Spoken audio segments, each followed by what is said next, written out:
মাননীয় রাষ্ট্রপতি মহোদয়, মাননীয় প্রধান উপদেষ্টা, মাননীয় নবনিযুক্ত প্রধানমন্ত্রী, মাননীয় প্রধান বিচারপতি, মাননীয় উপদেষ্টাবৃন্দ, জাতীয় সংসদের মাননীয় সদস্যবৃন্দ, এক্সেলেন্সিজ,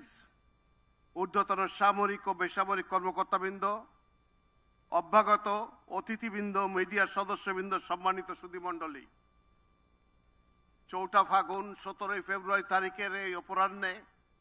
এক শুভ অবসরে আমরা সমবেত হয়েছি একটি ব্যতিক্রমী পরিবেশে